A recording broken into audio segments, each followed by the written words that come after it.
Ladies and gentlemen, welcome to the Josh and Jason Monday Christian and Conspiracy Podcast Show. I am your host, Josh Monday. If you don't know me, I'm a Christian rapper, devoted husband, father, and Army veteran. And I'd like to introduce you to my co-host. He's a Christian, devoted husband, and father, and he's my brother. What's up, Jason? How's it going? What's up, man? Now newly coach of my son's football team too. Oh, so congrats, yeah, bro. we're back on that. And then our guest, dude, that we have is really cool. I love his voice, man. I love his voice. It keeps me it kept me watching the shows that he had on that the biggest lie of all was pretty cool. I like that. It was really moving, and it was pretty informative too. Is space real? I love it, dude. All right, so guys, we have a very special guest for you today. I want to thank Sean Hibbler, and also I want to thank God. You know, I really appreciate him connecting us together. Allegedly, Dave, how you doing, brother? I'm doing really well. I'm sure my voice put a lot of people to sleep. No, it's a calming voice. I listened. Yeah, I watched. What I like to do is if I zero in and target on somebody I want to try to get on the show, I kind of go through most of your YouTube stuff as I can. I saw you on Level, and I was like, who is this guy? I kept trying to find stuff on you, and then I was like, you know what, I'm gonna reach out to Sean and see if we can connect, you know, and he connected us together. And like I said, I really appreciate that. And also I want to thank you for your service as a firefighter. I know what you did, like 11 years in New Jersey, right? That's right. It was an amazing time, really was. Yeah. Thank you for your service on that. So, all right. So today, guys, we're going to be going over, I want to go over flat earth, you know, and I know you have a lot, you know, we've done the biblical side of the flat earth. We've had we've had Dave Weiss on. He did a little bit of NASA deception and flat earth. And we also had Mark Sargent on and Sean Hibbler. We've kind of gone over this, but allegedly Dave has a lot of more information, so we want to kind of bring to light. So I'm going to go over a couple Bible verses real quick that I thought were pretty interesting for the show. We have Isaiah 13:10. It says, "For the stars of heaven and the constellations thereof shall not give their light. The sun shall be darkened in his going forth, and the moon shall not cause her light to shine."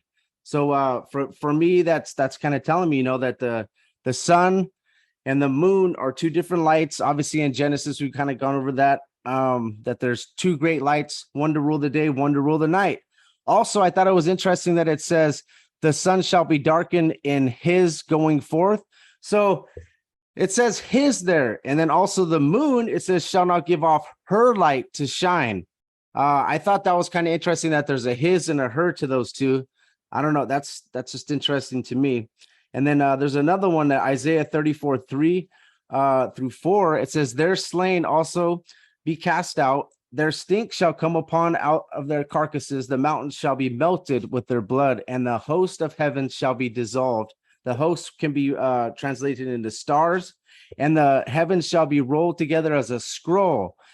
All of their host shall fall down as the leaf falleth from a vine, and the falling fig from a fig tree. So, guys, we're going to have stars falling from heaven. So if we look at what the scientists are telling us, stars are trillions and trillions of miles away, and they're supposedly these big balls, like just like the sun. And the Bible is telling us that these stars are going to be falling to the earth. So I think it's going to be very interesting, times in the end times, if they're big balls of suns and they're way bigger than the earth and all of them fall down to the earth. It doesn't sound like that's possible on the on what they tell us. But I've got a little thing I can talk to you about the his and her part. Yes, please. Well, the thing is, the language it was really originally written in, Paleo Hebrew, doesn't have pronouns in it. It's a language of pictures. So the pronouns his and her, right, were added in by the translators. Okay.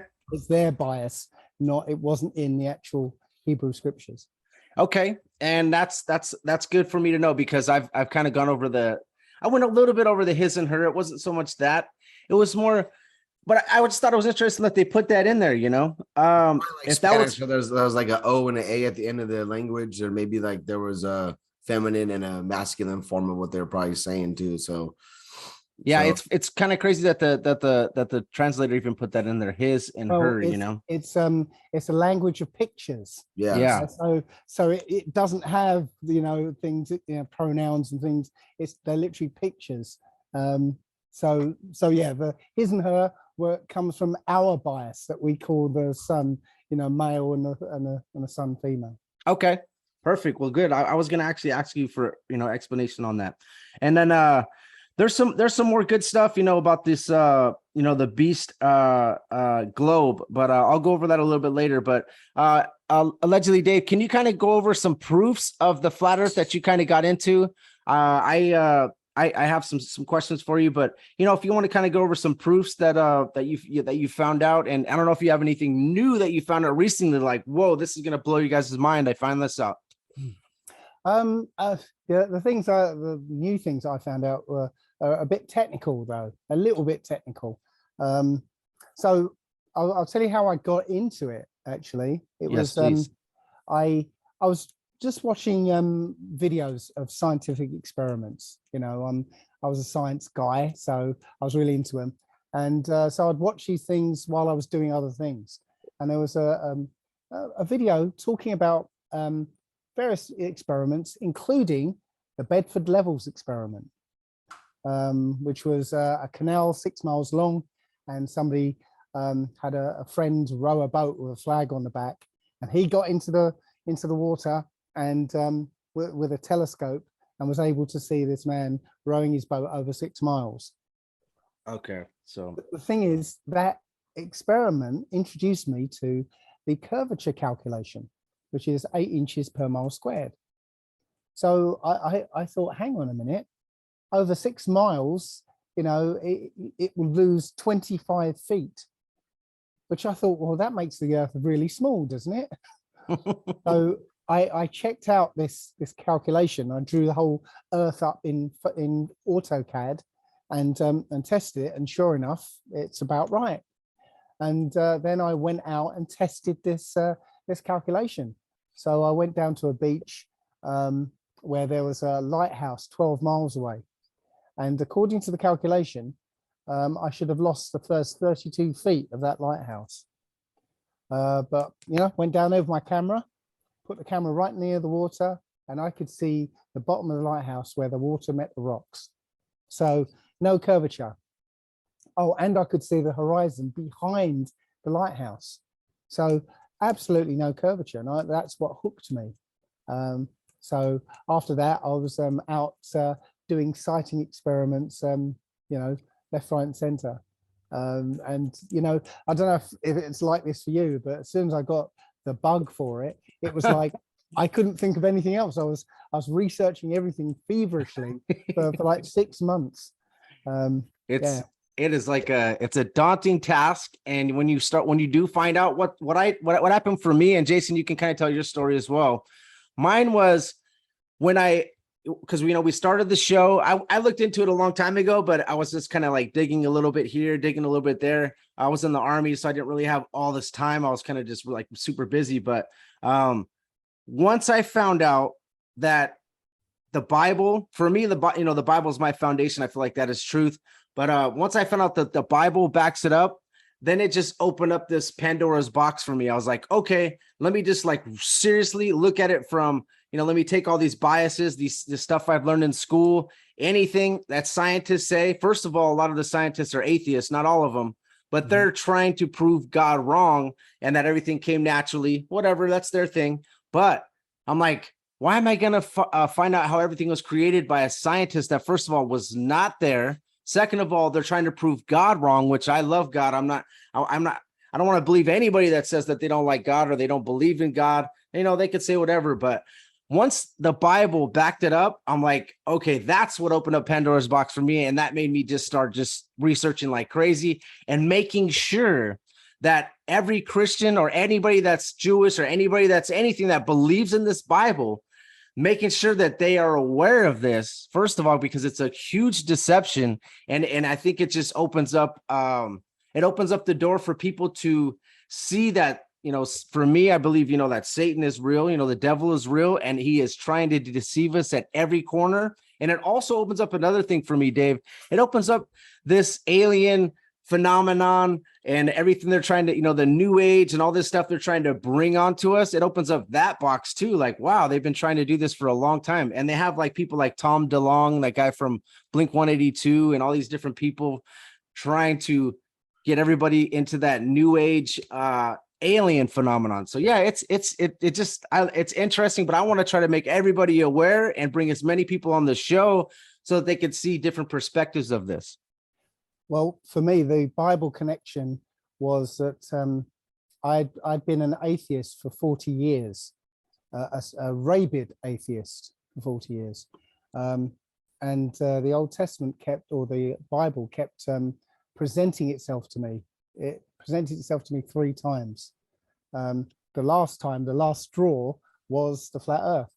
And so it literally caused me to have to read it. If something presents itself to me 3 times, I take that as a sign that I have to take an interest in it. And it's time. Yeah. And then Jason, did you just start studying it once we did the show, Jay, or you didn't really hear about it before that? Or I just started studying it, looking at it it's hard to wrap your head around. But when I was watching Dave's The Biggest Lie of All, I was listening to what he was saying, this quote that he had. It was cool. It was Sherlock Holmes, and I liked it when it said, when the impossible has been eliminated, whatever is left, no matter how improbable, must be the truth. And great quote, by the way. And also I have a question. So would you say that if flat Earth, does that prove that God is real? And also and do you believe that flat Earth would prove God was real if you were trying to present it to somebody that did not, how would you get somebody to listen to you more? Because I try to talk to people about this, they are just shut off about it. Like they don't want to hear it. They think I'm stupid. They think I'm crazy. They're like, man, you're on a different planet again, man. It's like, nah, I'm just thinking differently and outside the box, not something that's conformed to what they try to make you think.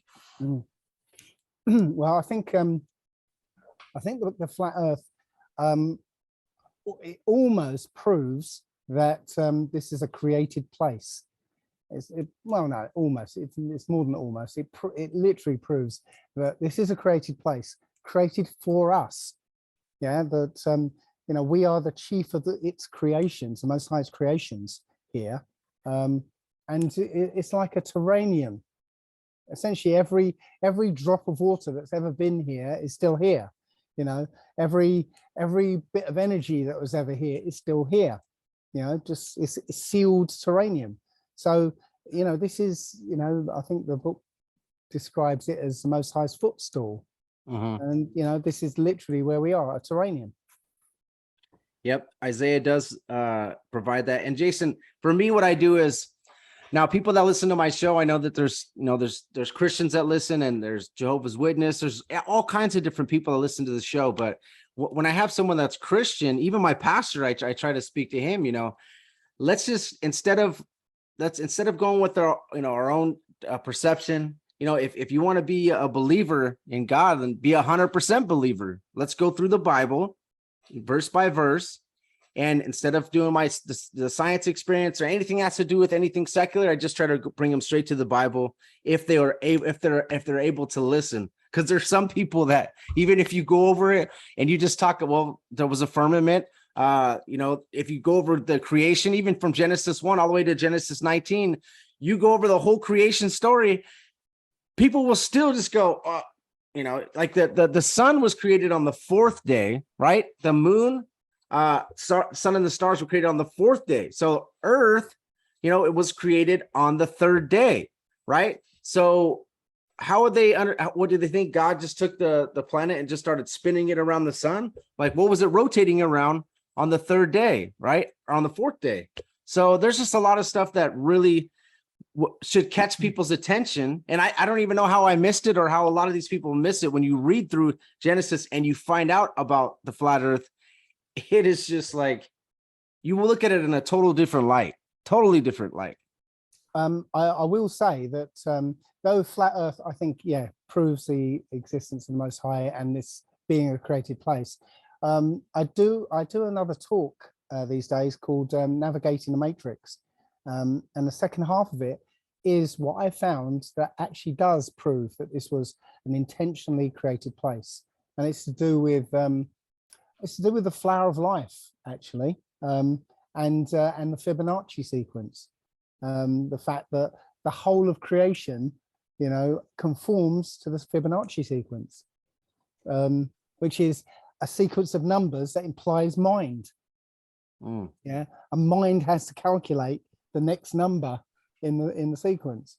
So it's a sequence implies mind, and everything from your body to the way the trees grow and why hurricane spiral, it all comes down to that sequence of numbers. Well, I'm gonna have to watch that one. I did see it on your it's on your YouTube, right? No, it's not. It's a talk I'm giving at the moment. I haven't actually recorded it yet. Hopefully I'm giving it again in a couple of weeks, so maybe I'll get round to actually recording it. Okay. It's I like how you figure that the 23.4 on our axis, and then you and away from the, I think it was a vertical and away from horizontal, that's 666 degrees. And you're right, numbers 66.6. Yeah, 66.6. And that's crazy because numbers don't lie. And when you start getting into it, it's like, okay, so in Revelation, it says it'll be, this number will be 666. So how anything involved with this number could be, the part of the lie, part of the keeping you, like maybe this number keeps you under a spell certain ways, keeps you stupid, keeps you dumb, and no one understands that. They read the number like, oh man, this is just 666, but maybe it's that number is part of a way to keep you, always in tune with something, to where you're like, oh man, that's like how like your frequency is like a 420 frequency, or it's like your body runs, like everything runs off like a frequencies and stuff like that. But when you start doing numbers and stuff, it's insane how you get into it, because like primitive people, they put the pyramids. I'm looking at the stuff like the Nazca lines and stuff like that, how they would communicate with something looking down at them, like that's crazy. Like how to think that they would make these giant things to communicate with beings from I'm talking like I do believe that like the pyramids and stuff like that. I believe that these things were high-tech things, and people don't believe this stuff. And now that we're getting to, I look at CERN and things like that are coming out. I saw this video yesterday that just freaked me out, man. It's like, wow, they're like really tapping on the doors of things that we have no idea what's going on. And just this flat earth thing is like, man, this is like, it was believed back then. So how come it's not believed now? Like it was believed way back then. And if people are so stupid, how could they do these things? They were pretty smart. They could calculate things very well. Well, I believe at the very least, the 666 is a calling card, a signature. So they put that number in there, yeah, we're behind this. Okay. So the only way I noticed this, the thing with the 666 on the, on the angle, the tilt, is because I always thought it was 23.5 degrees. And somebody said, and I looked it up and it was actually 23.4. I was like, wow, I got it wrong. And then I realized why. It was 666. But when I was looking at the other facts and figures, one of them was the speed around the sun. Yeah, I noticed it was being sort of recounted as 18.5 miles per second rather than miles per an hour. I was like, oh, why are they saying it like that? So I worked it out as miles an hour, and it works out as 66,600 miles an hour. Yes. That's odd. Yeah, why would they say it like that? But you don't even notice it, but your mind How about this? Yeah, go Let's for get it. Let's bring it even further, okay, guys?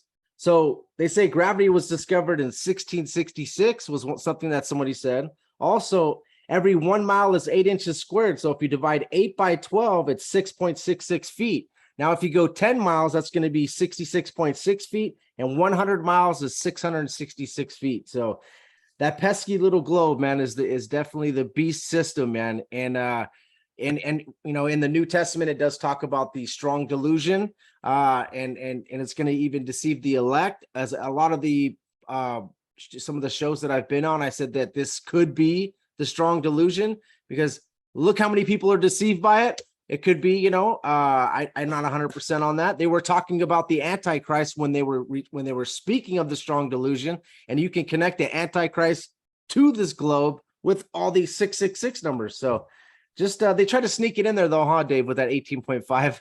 Absolutely. You don't, and you know, when you actually just look, they'll say it's 67,000 miles an hour. Everybody says that, yeah.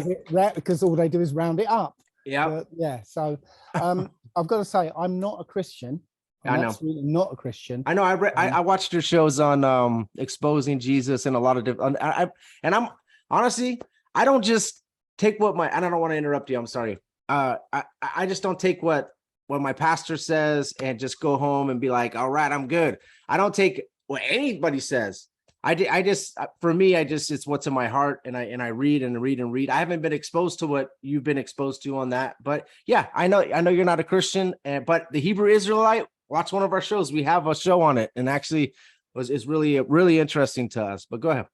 Well, my view is that you know, the Hebrew scriptures are the real thing, and the New Testament is essentially written by the bloodline that's in control right now. So the prophecies in it are not actual prophecies; they are a roadmap of what they want to have happen. Mm-hmm. Yeah. So so the Old Testament is the Most High saying what will happen, and the New Testament is what they want to have happen. Dave, we had a guy named Dave Gardner on our show, and he's talking about how they're leading us into like a corral, almost leading us into this end times, but these events are happening. So you know what, I've heard this before, and he's actually he is a Christian, but he's just talking about how these people that are the bloodlines that are controlling are leading us into these end times things, like, you know, the Israel 1948, and then the 1969, and then and that's by the Rothschilds, right? So there's just a lot of stuff that he was saying as well, and he is a Christian, so that they are taking the Bible and they're just trying to make it happen, and then bring in like for us, you know, we do believe in Revelation, but you know, try to bring in like a fake fake Christ or fake Messiah, or however they do it, you know, with aliens or whatever they do. So I've heard that before, Dave, actually before. Well, maybe you haven't heard that, you know, the Old Testament tells you who is behind what's going on today. You know, it tells you, gives you a marker for when the end times are, in fact, because one of the early prophecies in the Old Testament is Abraham is told that his seed are going to go into slavery and affliction for 400 years. And Deuteronomy 28 describes what that 400 years is going to be like. Well, that 400 years ended August 21st, 2019. And immediately after that date, all hell broke loose. There was incredible weather events going on. You know, half of America was on fire. The other half was underwater. You know, there were locusts appearing everywhere around the world. Yep. Rivers turning red and all sorts of weird things. And then 7 months later, lockdown. Yeah. So the slaves released, lockdown. So we are in right now, and point to the Old Testament, we're in that nation shall I judge. So the people who are behind this, well, they are the children of Esau, because their blessing they were given was that they would live in the best places on earth. They were going to live luxuriously, but they were going to do so by the sword, by warfare and violence.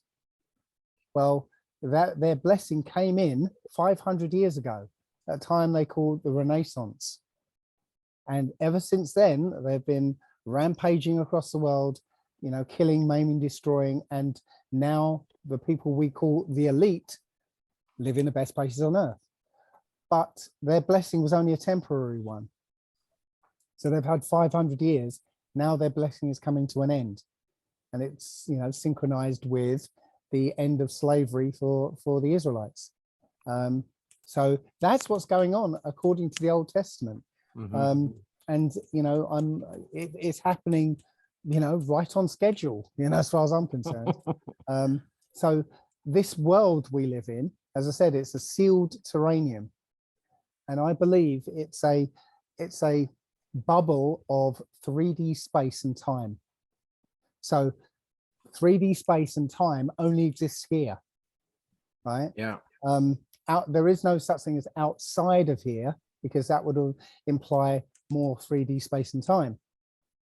So whatever is outside of here, we can't conceive, because we're 3D space and time beings. But that's the realm of the Most High. And I actually believe the Most High is what we call the electromagnetic spectrum. Would you feel like it's like a simulation type of like a deal, like not like a video game simulation, but like a simulation with a purpose? You could call it a simulation. I would say it's more like we are thoughts in the mind of the Most High.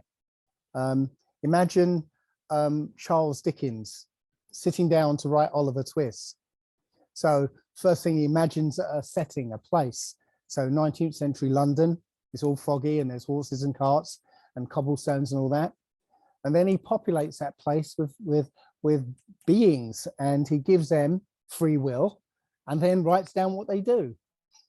It's interesting. That's essentially who we are. We are thoughts in the mind of the Most High, given self-awareness and free will. And, you know, as far as the Most High is concerned, because time doesn't exist for him, you know, the story's already been written. It's already happened, but we're having to plod through it a moment at a time. And but I was making a point that yeah, this is a bubble of 3D space and time. Now, there are a couple of books you probably haven't come across that have been taken out of the Old Testament. Have you ever heard of Second Esdras? Yes. Second Esdras, yes. Yeah, we've and yeah, go ahead. What was in it? Second Esdras tells you essentially what happens after you die, and it tells about how the wicked, you know, they're and which coincides with what happens to the Nephilim. Actually, the wicked, when they die, their spirits are forced to stay here on earth. But anyone else, okay, I've got to step back a second, and I hope I'm not confusing people. Okay, everyone else, when the moment you arrive here is the same moment you leave, okay, because outside of here, if there's such a concept, there is no time. So the moment you arrive is the same moment you leave. And it's actually the same moment all of us arrived is the same moment we all leave together, okay? But when I arrived here, well, I incarnated in 1963. You know, you might have incarnated in 1972 or whatever, right? Because time only exists here. But we all arrive together, we all leave together, okay? The exception are the wicked or the Nephilim. I think they're both the same, but, you know, they are forced to plod through time, day at a time, as an incorporeal spirit until judgment. For us, or I say us, including myself, I don't know if I'm going to make it, but yeah, but for the good, right? When they die, they immediately go to judgment. But for the wicked, they have to plod through space and time as a ghost, essentially. So it's like being in playing a video game like Call of Duty, but you're forced to play in spectator mode. You can't do anything, you can't interact, you're just lingering. And And that's then the thing. so basically I would say in like in my terms that they would be demons. Yeah. And they're looking for bodies to like, let's say that they're looking for avatars to get into, but I mean they're looking for bodies or channels, and some people are letting them in so that they Yep. can experience life, because you guys got to think about that. Okay, so the wicked, that that book is saying that that the wicked end up staying here. Well, if that's true, then what happens is they wish they were here to be able to praise the Most High and to make it to heaven. Okay, they wish they had that opportunity, but they don't anymore, right? Because they were wicked, right? So what you guys could take from this is make sure you're not the wicked. You know what I mean? Make sure, as a Christian, make sure that you are, or as anybody, just make sure that you're studying the word, make sure you have a relationship with God, make sure that you're praying, make sure that you are following, to make sure that you're doing, good works, doing good things, and make sure that for us, it's make sure that you, we're saved by grace through faith, not by works, so that no man shall boast, right? So it's all by the grace of God for us, So anyways, Okay. it's interesting, but I was going to say something, but I wish you were talking about something, and it just so what other books are we're missing that you've kind of studied? Because we got the Book of Enoch and the Book of Jasher and a few other books that are probably the popular ones that are missing, but the book that you just mentioned right now would be something probably a lot of people haven't heard of. Is there any other books that is it the Apocrypha? Is that what this is from? Yes, it's the Apocrypha, which was part of the King James 1611. Okay. Yeah, it's taken out in all the subsequent versions, but it's 14 extra books. And they were taken out because I believe they gave out too much of the story, too much. All Old Testament too. I'm Old Testament buff. I love the Old Testament. I love the way and it was written, and I love the way it explains a lot of stuff. And you're right. The blessings of Esau were traded, were given up way a long time ago in the Old Testament, and they just think that they, in their version, their birthrights are, their story is different. But like you said, I feel like the Hebrew and that's the because if you think about it, most history flows from that. The way you write, literature, stuff like that goes from there, and it goes out. Like and they kept such good records of things, and the way and the way like you said, Second Esdras, and I think there's a couple of other books like Bell and I think it's a Bell the Dragon. Yeah, so it's like it's part of the Daniel. You start reading these things, and you're like, man, this is like you said, it does give away too much of this story, and they don't want that. They want you thinking this is it, and when you start taking away from the Bible, it's like you take away from the actual real what they want to get it. The point they want to get across to you, the actual the meat of it, because there's things in there in the Apocrypha that are pretty interesting, and it is like you said, it is I feel like if you have to include everything, you can't just read what in the Bible. You got to read more, because I think there was more books that were okay. that should be okay. I remember my point. My point was, you said 500 years ago, and that's interesting because like the Jesuits were started, the Freemasons were started, the Illuminati, and then America, when it was founded, the Illuminati, the supposed Illuminati was started, in 1776, which is actually sooner. So everything, they just have these little anniversaries of these things that happened back then, and then also 500 years ago was also when Copernicus was also talking about the that we're not on a flat earth, right? And Exactly. we were talking about Copernicus being, was he the one that you said was a Jesuit priest on one of your videos, or was it I can't remember if it was Copernicus, or I just saw at the end you had like a little thing where you said this person was the first Freemason, this person was a Jesuit priest, and then I was like, man, you can't get any more wicked, when you start, once I find something like that out, like just like George Lamont, the guy that came out with the Big Bang, you're like, okay. Also Jesuit would be like Adam Weishaupt that started the Illuminati, right? Jesuit trained. And once you start finding that out about somebody, And then you look at how many people that were president that went to a Jesuit school, or anybody that was in Congress. You start looking at that and like, okay, they're being trained up for this for certain certain The whole world's agendas. the stage. The whole It world's is. the stage. I agree. We're being fooled by one huge group of players. That's it. You know, they're all being trained. They're all actors being trained to play these roles, and it's all to fool us into believing a particular type of world they want us to be a part of. So yes, once you find out that they're all, you know, they might not all be Masons, but you know, the Masons, the Mafia, the Jesuits, they're all the same, different parts of the same bloodline. Okay, just as you know, the Israelites have 12 or 13 different tribes. Yeah, the Illuminati have 12 or 13 bloodlines, families. Yeah, same thing, equal and opposite, right? So that's the battle right now. Everyone else is collateral damage. So yes, this, you know, we're in the middle of a story, and it's an amazing story, and it hasn't finished yet. You know, we're you know, the good news is that we win in the end. You know, evil, you know, this bloodline is going away.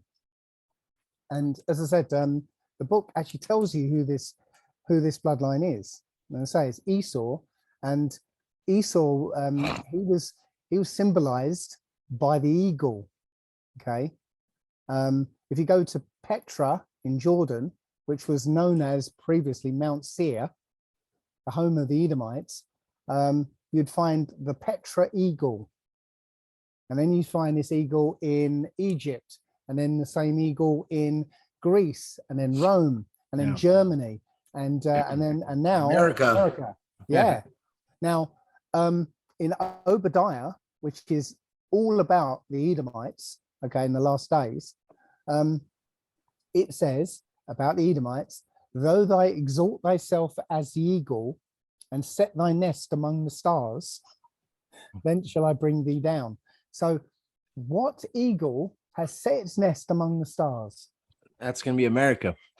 Yeah. What was the first words from, supposedly, from the moon? Oh, what was the first word? I forgot. I'm sorry. The eagle has landed. Oh, Yeah. wow. Yeah. There's no accident. They didn't just make that name up out of thin air. Yeah. You know, they wanted to set their nest among the stars. Wow. Yeah. That's very So, interesting. Yeah. Yeah. Well, So, there's this. I was doing a study on the what are those the Jewish people? What are they own a lot of banks and stuff like that. What are they called again? The Rothschilds? Yeah, the Rothschilds. That they are actually Edomites, and like they says in Revelations, those who say they are Jews are not Jews. All the synagogue of Satan. Satan.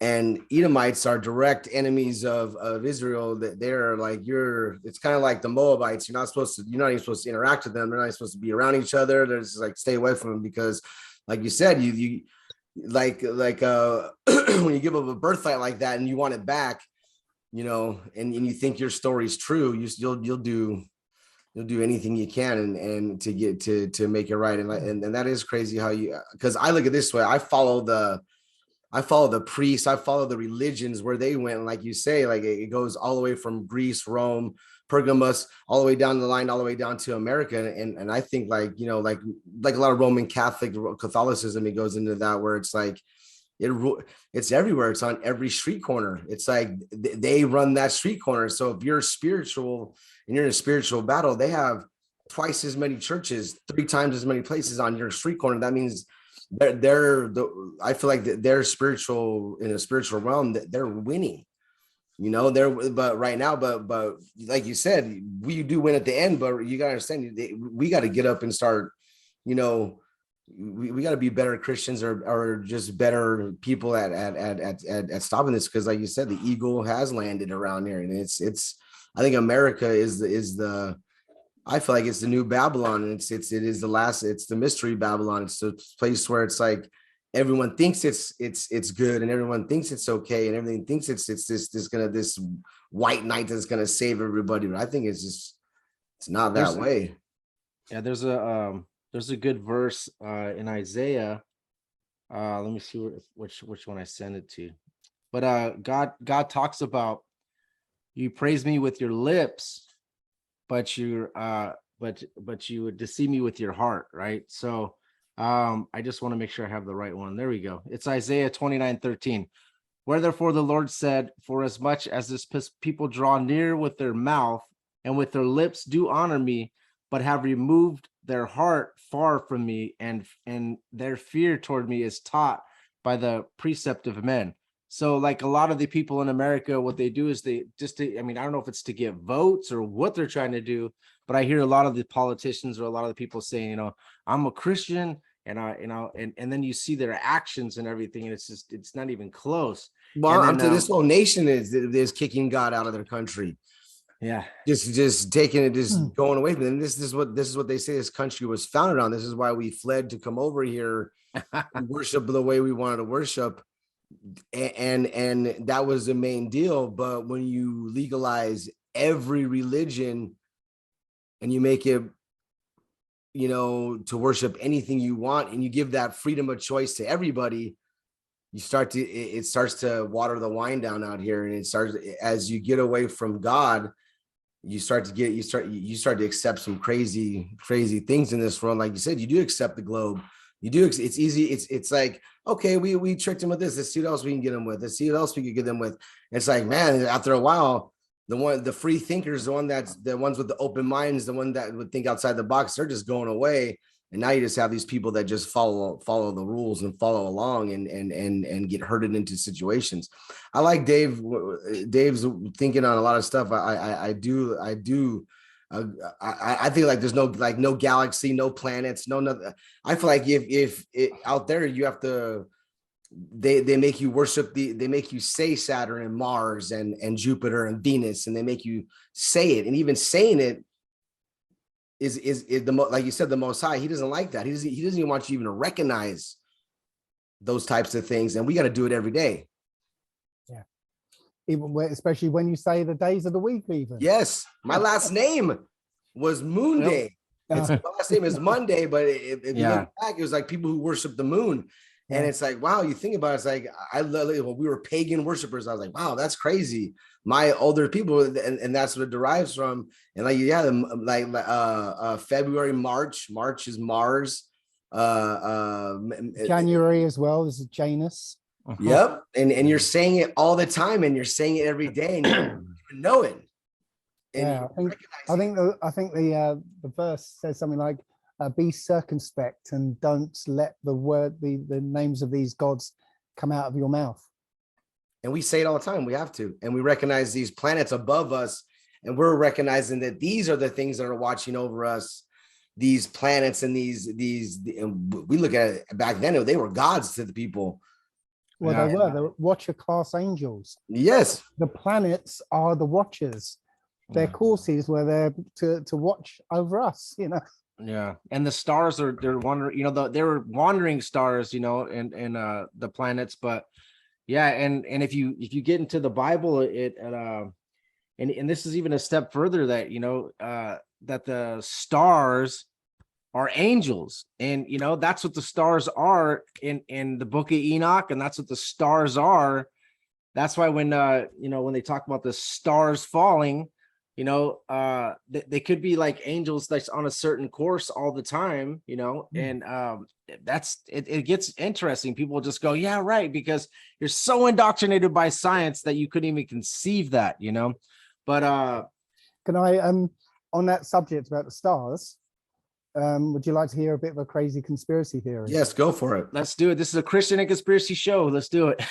Okay, so the fallen angels, they would be still here. If that story is true, the fallen angels are still here, right here today. Okay. So, you know, if they're around today, who would they be?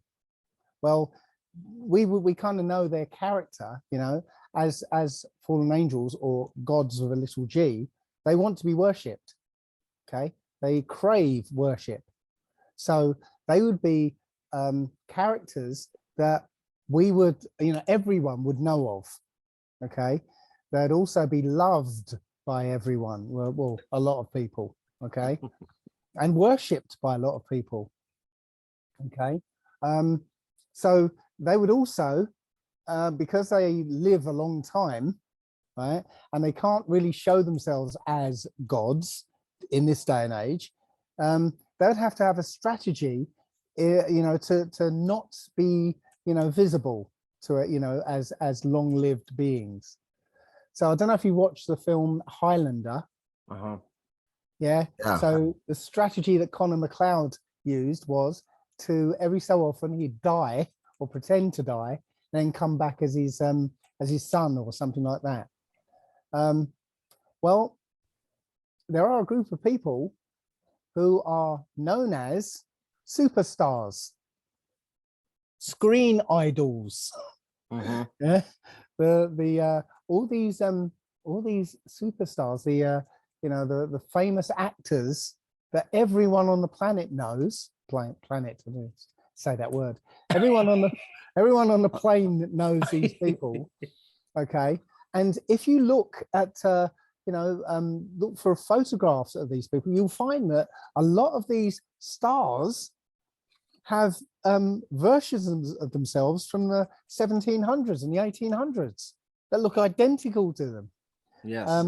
And the smoking gun in that respect is Peter Dinklage, who is the dwarf guy who was in Game of Thrones. Yeah. His double is also a dwarf. So yeah. I think I think these superstars, these celebrities, are actually the fallen angels. It's a crazy thought, no, but that's not a crazy thought whatsoever. I mean, you see like Jay-Z, you'll see like a 1800s, you'll see like Nicolas Cage back in the day, you'll see John Travolta, a picture of him back in the day. They look exactly like. There's a well, they don't age. They don't age. They stay young. For look at Cher. Cher looks the same as she did the first day she walked on the. Another thing that's interesting is before, when they could be gods, I believe that they were. They played the Zeus, they played the Mars, they played the Jupiter, they played. I think there was a fallen angel behind each one of those, which we've talked about before. Also, I think there's a fallen angel behind each leadership role of these. You say that they're the Esau, as you said, like these bloodlines, the black nobility. So I do believe that, and I think that Satan says in Isaiah that he wants to be like the Most High.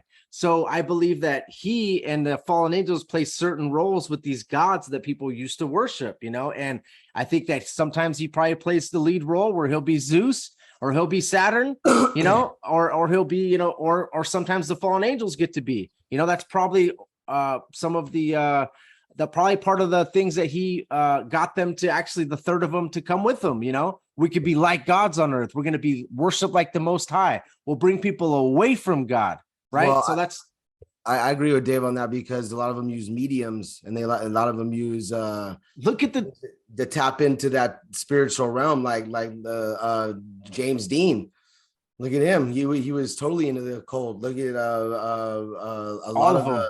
Yes, but if you look at television, how they changed, how it changed the view of everything. Like I even go back to Lucille Ball. She used to go and and say she went to mediums and stuff and said, it told her to do television. And look at the television. Look at that. Look what she did. At that time, women were at home watching television, right? They were those stay-at-home moms. It taught she was okay with lying, doing things behind her husband's back, keeping her husband in the dark. And then bam, it started, situational lying started being okay in women's lives. They started acting like that, emulating things like that. Like James Dean was like, the coolest thing in the world. They was all over posters. People wanted to be the rebel without a cause. They started disobeying their parents, started, going against what God, and this is what's visual stuff. And like you said, Dave, yes, these people are worshipped, and they chant, they're lying they're lying. Basically, you act, you're lying. So you're basically teaching people to lie, and then you're accepting. People are watching murder, rape, things on television, and you're accepting it. Yeah. and you're sinning in your mind because like, oh man, I wish that guy would die. So you watch the show and it's an evil villain. He finally goes and you're like, yes, he's dead. He finally got killed. And you're like, but in your mind, you don't think about it. But I was doing that last night. I'm like, man, I'm watching this show and I'm cheering for this dude to get murdered. I'm accepting that. And that's weird to me because I never thought about it like that. You start dissecting things like that. And Dave, I think I would totally, that's not something that's far-fetched as a conspiracy. It's more like maybe there's spirits that just keep living on and want to be embodied with these, like you said, worshipped all the time. Well, look at some of the films coming out. Well, I'd say all of them. I mean, City of Angels. Do you remember that one with Yes. Nicolas Cage? Mhm. That is the story of the fallen angels. Mhm. Angel coming down and falling in love with a, it's all A nicey human. nicey. Genesis Falling 6. in love with a woman. Yeah. So the Avengers. It's about the heroes of old. Yeah. Thor. Thor's a Or yeah. it is those people trying to initiate us into their religion as such. And you know what? The religion is sex and death and Satanism. Yeah. That's it. That's what comes out. That's what pours out of that television screen every time you switch it on. Yeah, and it's like also like it's a channel, right? So like they call it a channel, and the box would be like the medium, and then you and then you throw on a program. An idol. You put it up on an altar. Yeah, you throw on a program, right? So it's staring at it. Everyone in the let's have dinner. Let's all watch dinner let's watch TV while we eat dinner and the news, right?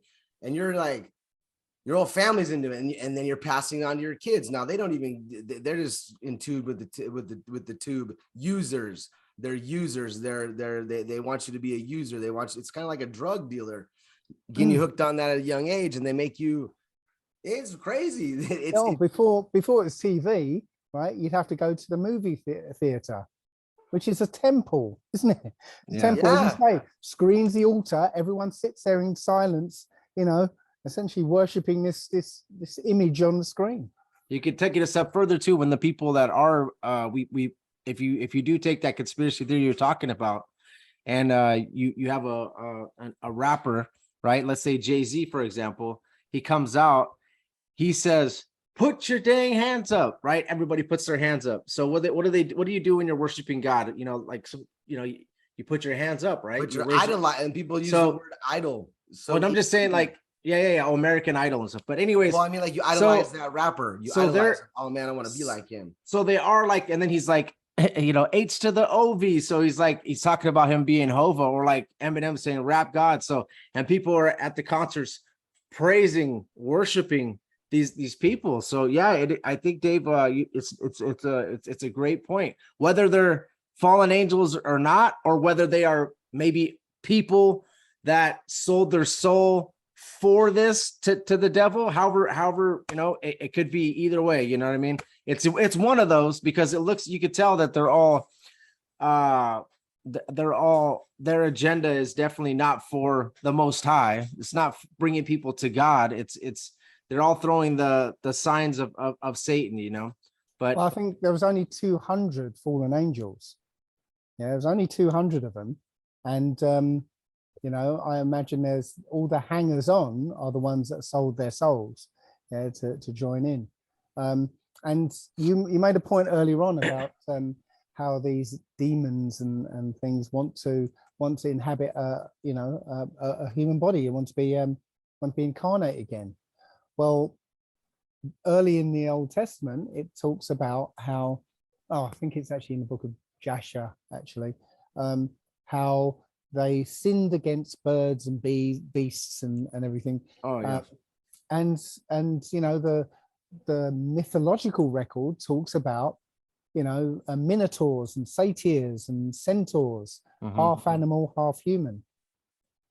I believe they were actually trying to create host bodies for these Nephilim spirits, and that effort has been continuously going on. It's been updated as it's continued. I mean, the latest thing was alien abductions. Yeah. Okay, because all these alien abductions, the common theme has been about reproductive experiments. Yeah, and so I believe it's the effort throughout the ages has been to create host bodies, and one of those efforts was being carried out in Germany. Right, it was Hitler's Lebensborn program, where they were getting the blondest, blue-eyed men and women together in brothels and mating them essentially to try and breed out the human and get the pure Nephilim back. Because if you sort of research what the Nephilim looked like, they were blue-eyed, blonde-haired, you know, amongst other traits. Yeah, like if you look into the book of Noah, it says that he came out and I think his name is what's Noah's dad's name? Jason, is it Lamont or something? Lamech says that he looks like the son of God or a Nephilim because he has blonde, like light hair and blue eyes, pale skin with red. So that stuff does line up, you know, and also, man, this gentleman was talking about the same subject that you're talking about. I wish I could recount what he was saying, but I don't know if he might have been saying that the Canaanites who expressed the fallen angel DNA, because they, you know, all the giants were Canaanites. Well, the Canaanites, they were the ones that were left in the land, at least, they were cursed with leprosy, which is skin turning white. That's what the biblical version of leprosy was. So if you trace where those Canaanites went, you'll find that, for instance, the Slavs, well, their first language, the original language of the Slavs was called Canaanic, which is Canaanite. Okay, so you've got the Slavs in Europe, but there's another place in the world where there's a concentration of Slavs. There's only one other place outside of Europe there's a concentration of Slavs. Ukraine? And sorry? Was it Ukraine? No, that's still kind of part of Europe. Oh, okay, I'm sorry. But this place in Paleo Hebrew is called "This is Canaan." Okay, so you know the word that we know today, right? If you translate into Paleo Hebrew, it says "This is Canaan." Any ideas where that is? In Africa? Well, I'll give you a clue. Okay, people would name the place after themselves, so the word will sound like Canaan. Can you repeat the part you said? It's not in Europe. Where is it located? Close by? Well, it's okay. I'll tell you what it is. Or just tell us what it is. Yeah, because I'm. Okay, the word for this is da. Okay, Canada, Canaan da. Oh, Canaan. Okay, all right. That's interesting. Yeah. In Paleo Hebrew, that means this is Canaan. You know, wow. So a lot of Bigfoot sightings too, and they're close to. Are they close to Antarctica? Like once you go, like on the flat Earth map. Well, yeah. Well, that's what I'm saying. Like, who knows what that's what really got me into this is thinking about who drew these maps. When you go older, when you go back further and further, there's maps that are like of extra land outside this. It's like, okay, well, like Dave Weiss brought it up. He said, you know, extraterrestrial doesn't mean from outer space. It means extra land. So how do I know that these?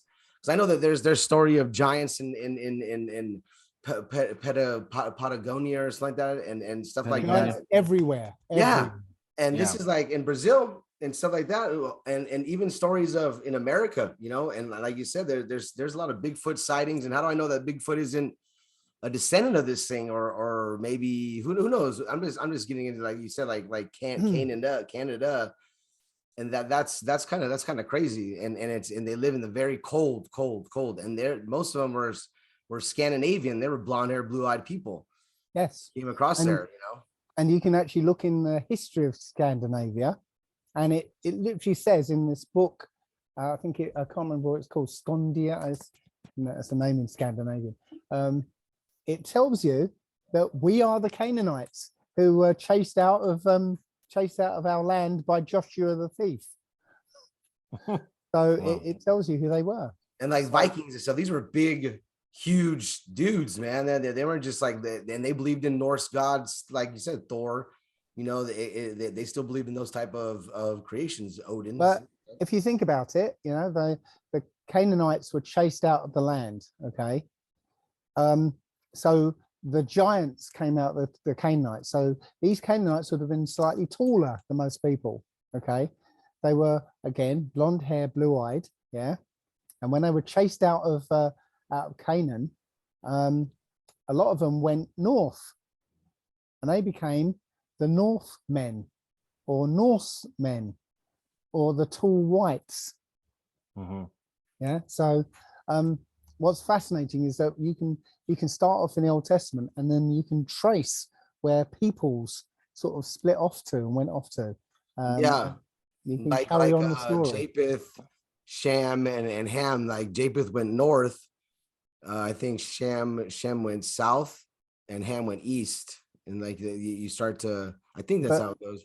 In the book of Jasher, it will tell you that the Edomites conquered Japheth. Okay, they conquered and mixed with them. Yeah, that's where you get like the Scythians and those type of, yeah, like they went to the Caucasian, you know, they went to the up that way, and that's who knows, man. This is you're getting some interesting stuff, and this is all, who knows how far Russia and actually Antarctica are from us. We could be pretty close and be able to, who knows. Dave, Well, I was going to ask you a question about something too, but you can keep going with what you guys are talking about. But I was just going to say about the one of the most exciting things that happened about flat Earth in recent times is a video that came out 5 hours long. It was a lost history of flat Earth. I don't know if you've seen it. yeah, I'm working on it. I've watched like 2 hours of it, but I'm trying. I got so much stuff that I research. It's crazy. I have to watch the whole thing. Yes. Wait until you get to part 7. Okay. Nice. That is a mind blower. Okay. What it's basically saying is that our Earth is, you know, a puddle melted in some ice, essentially, with continents in the middle. But that part of the Earth is only one small part of a larger Earth.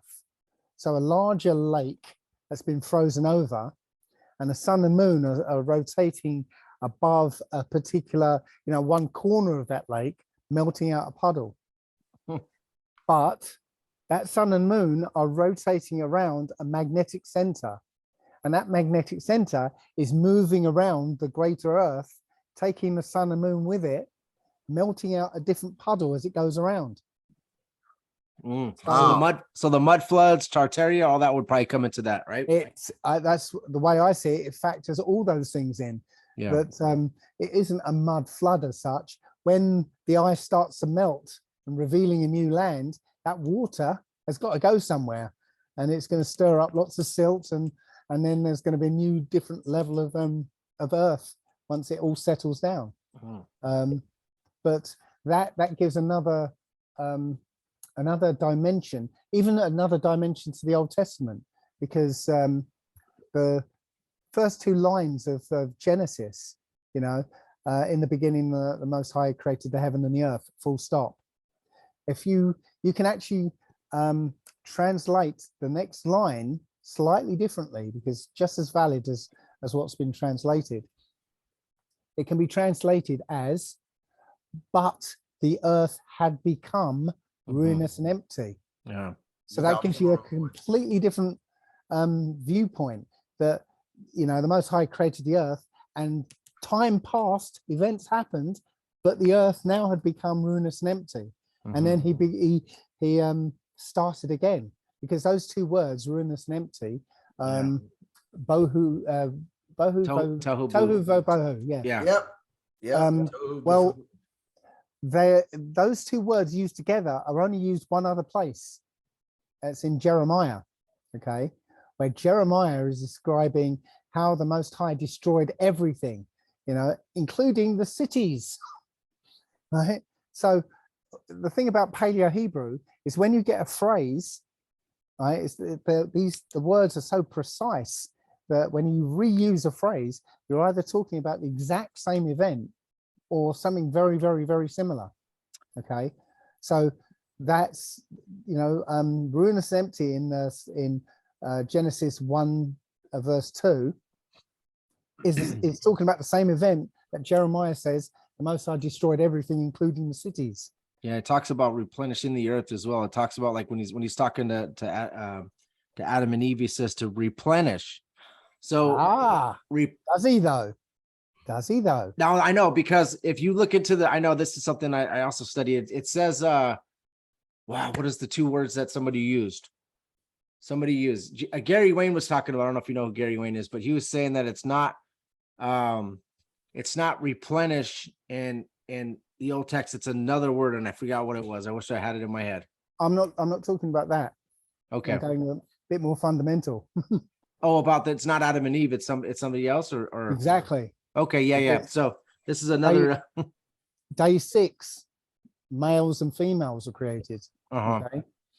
And they were told to go forth and multiply and replenish the earth. Yeah.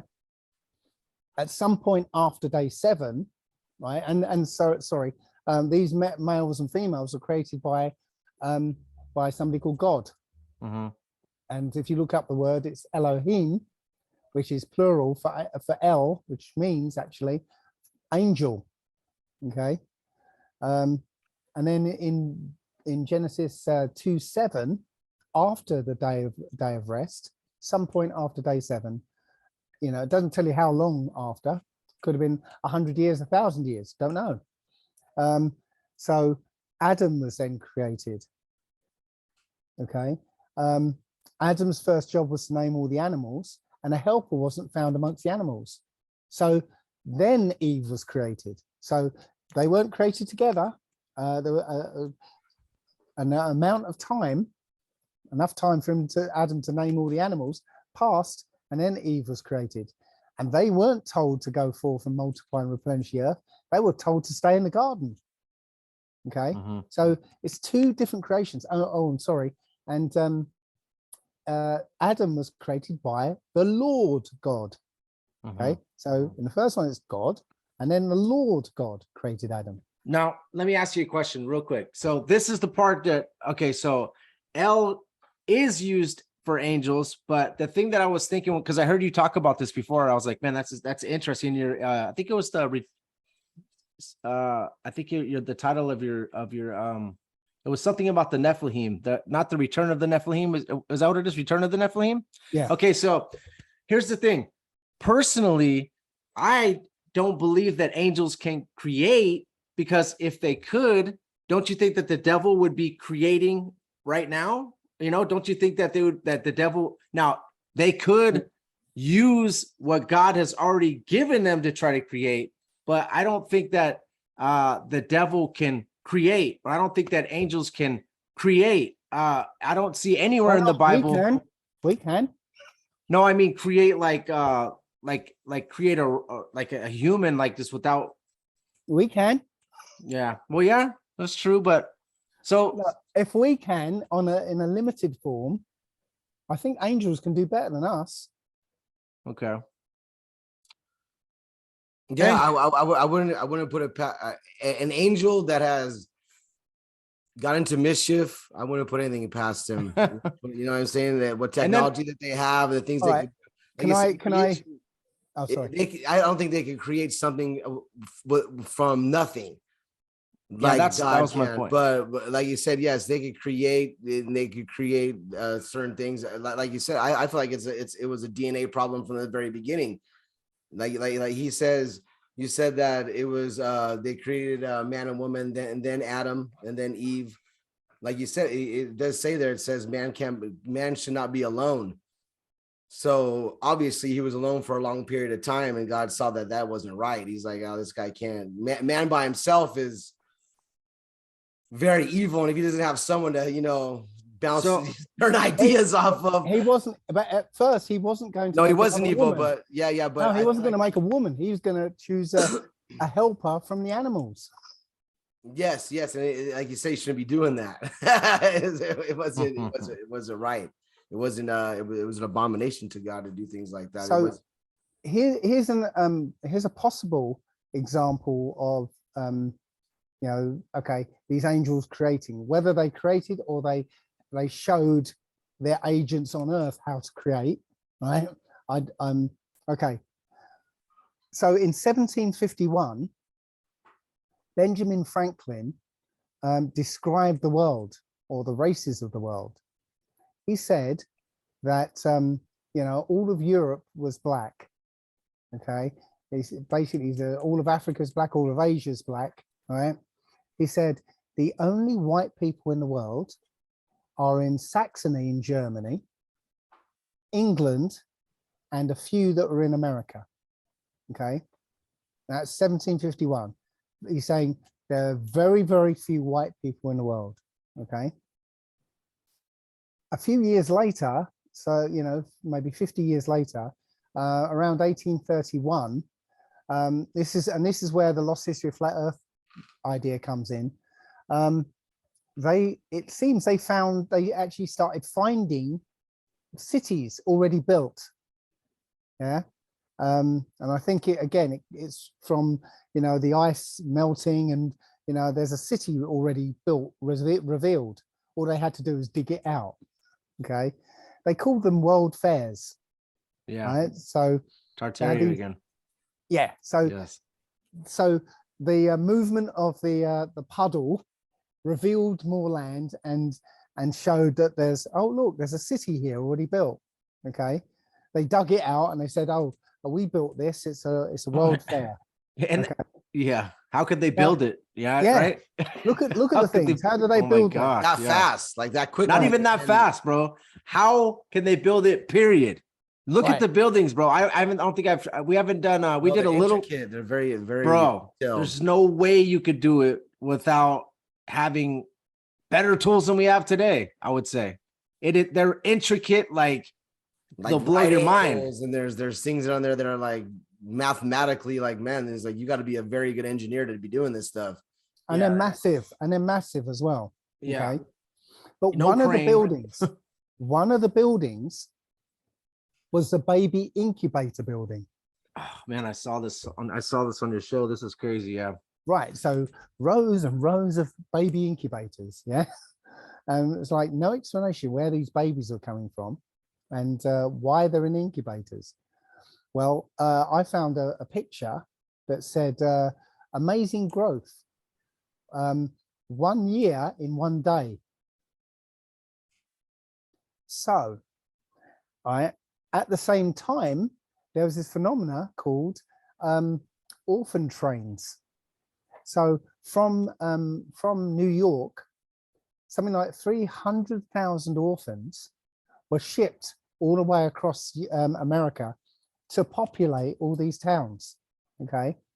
At the same time, in England, there were again hundreds of thousands of orphans come out of nowhere that were being shipped to Australia, South Africa, and Canada. Yeah. At the same time, there were hundreds of thousands of orphans appearing in Russia.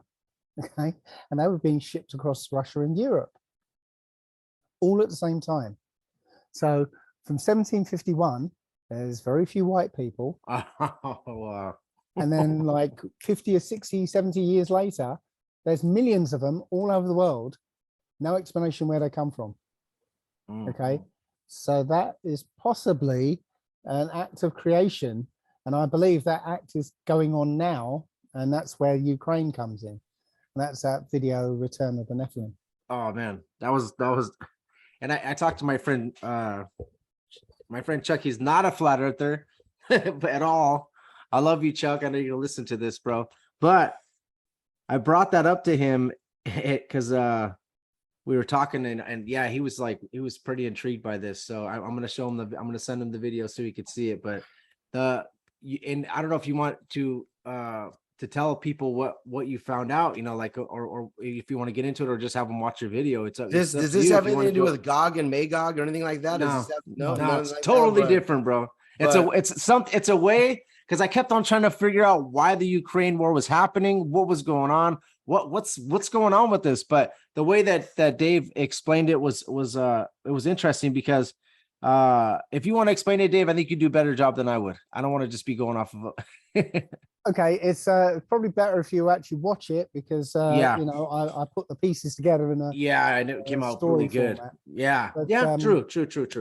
But essentially, it's saying that I believe that there is a second narrative going on underneath this idea of a war in Ukraine, because it isn't really a war. You know, we're seeing that Ukraine is bombing Ukraine, you know, and the Russians are sort of a tangential part of it.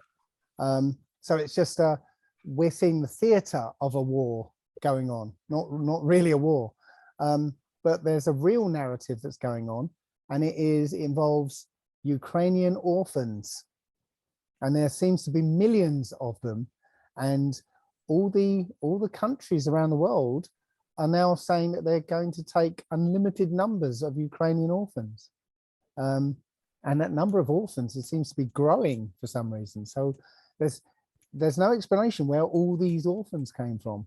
Yeah, so I'm thinking another act of creation has been taken place, because if you look at all the Western countries, you'll find that there are no, sorry, all the populations of these countries are in absolute decline. They're actually past the point of no return as it goes. But yes, it's a desperate situation. So it could be they're actually repopulating with Trojan horses, because again, Ukraine have this Scandinavian look, this Nephilim. Perhaps all these orphans are host bodies for the Nephilim spirits. Yeah, it's interesting. And then it was, you were also showing that in Ireland, you know, that they had like a housing crisis. They're not building for their own people. Soon as Ukraine started bringing these refugees in, they passed a bill to just start building all these houses for them. And you know, and then all the countries say, you know, bring in as many as you guys need to bring in. We're open. You know, the borders are open for as many people as they want to come in. So it's a different side of it than I've ever looked into. So that was very interesting. But Jay, I'm having that. I don't know why, when I'm on Zoom, Dave, for the last like couple shows, I've been hearing this. Okay, it only happens like after like an hour of recording. This in my ears. It's almost like it, and it's like my kryptonite when I'm doing podcasting. I can't deal with this noise. So I don't know what's up with Zoom. I'm gonna have to call them or something, but I'm hearing it right now, loud, super loud. And it's killing me. Nobody else can hear it, and it's not even on the recording. I don't know why it does it. It does it after about an hour. Bro. What's up? You new headphones. Yeah, it's not even the headphones. It has to be Zoom, because if I pull this headphones out, I hear it on my computer as well. So, my battery's gonna go very soon anyway. So, okay. Well, I feel that we covered more stuff than I even thought we would even cover, and I thought it was beautiful. Dave, please, if you're open, we would love to have you back on. We'll just think of a subject and we'll tackle it. You know, I would love to have you back on. I truly, I know you have a beautiful soul and a beautiful heart. You know, as I'm listening to your videos, I'm glad I get to actually speak to you in person now. I just want to say thank you so much for coming on. We truly do appreciate you taking your time out and giving us your time and showing us your knowledge that you've researched. Thank you for that. Oh, thank you. And hopefully we'll get together soon. Yeah, definitely. If we can get together in like a month and a half. I'm booked all the way till like the end of September, but maybe we could get together. Guys, like always, I want to definitely end this in prayer. Father God, in the name of Jesus, thank you so much for everything you do for us. Everything that we that we discovered or that we expressed on the show. I just want to say thank you, Lord, for introducing us to Dave. I want to just pray for our nation. I want to pray for the world right now, Lord. We just need you right now. I want to pray for anybody that's going through any hardships. I have a friend I want to pray for that he lost his sister. I just want to say, Lord, please, put your healing hand on their family. I want to pray for Dave. If you could, please, Lord, put your healing hand on him. Keep his life smooth. I know keep him safe. He's given a lot of information on these evil people that that could endanger him. So Lord, please put a legion of angels around Dave. And Lord, I just want to say thank you so much for everything you do for us. We love you. In Jesus' name, amen. Amen. All right. All praise the Most High.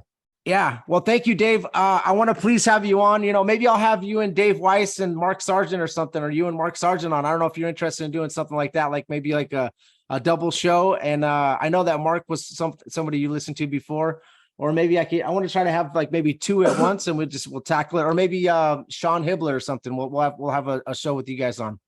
All right. Sure, whatever. Yep. All right. Well, God bless you, and thank you for everything you do, and everybody that's listening. Thank you so much for listening. Please subscribe, hit the like button, and share. We love you guys, and thank you.